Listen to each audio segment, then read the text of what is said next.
શ્રીખંડ ઘરે બનાવવા માટે પહેલાં ગ્રીક યોગર્ટ લીધું છે અને એને કોટનના કપડામાં બાંધી દેવાનું છે 7-8 કલાક.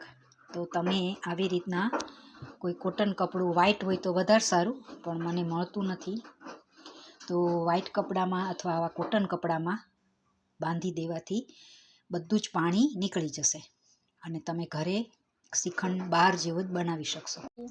ઉપર બાંધી દેવાનું છે. આમ હું આવી રીતના જ કરું છું, કેમ કે મારા ઘરે આ જ સગવડ છે.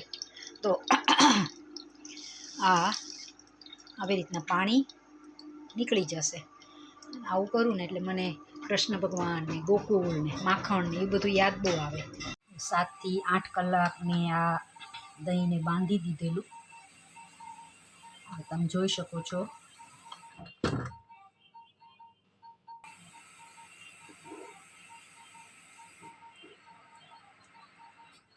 આવી રીતના બહાર આવી જશે દહીં.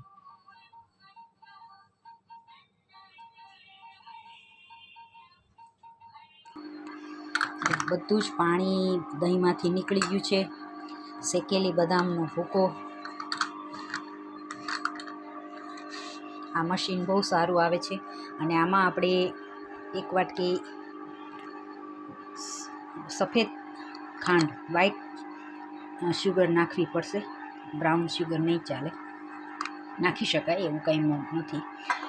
તો અને આ સેફ્રોનનું એસેન્સ થોડુંક નાખવાનું છે અને કેસર અને કાજુ બદામ, પિસ્તા, તમને જે યોગ્ય લાગે તે નાખવું.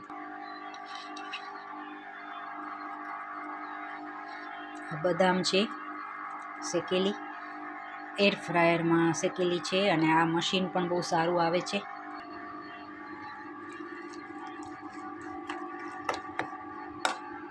જુઓ, આ આપણો શ્રીખંડ રેડી.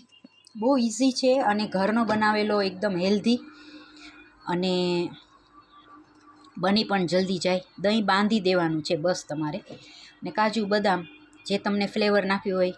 મેંગોની સિઝન હોય, કેરીની સિઝન હોય તો કેરીના કટકા નાખવાના, અને ફ્રૂટવાળો બનાવવો હોય તો ફ્રૂટવાળો, પિસ્તા બદામવાળો બનાવવો હોય તો પિસ્તા. બસ હવે ફ્રીજમાં મૂકી દેવાનું છે. That's it. ઘરે બનાવેલો શ્રીખંડ બાળકોને પણ ખૂબ જ ભાવે છે અને બની પણ જલ્દી જાય છે. ખાલી તમારે જો રાત્રે બાંધી દો તો સવારે થઈ જાય, ફ્રીજમાં મૂકી દેવાનું. અને આપણે અનુભવીએ હોય તો જેટલું દહીં એ પ્રમાણે તમારે ખાંડ નાખવાની, અને ડાયાબિટીસ જેને હોય એની માટે તમે થોડુંક ઓછી ખાંડવાળો બનાવી શકો. તો આવી રીતના ઘરનો બનાવેલો શ્રીખંડ એટલો સરસ લાગે છે અને જો એકદમ લચકા જેવો. બરાબર. તો તમે પણ ઘરે શ્રીખંડ બનાવજો અને હેવ એ નાઇસ વીક.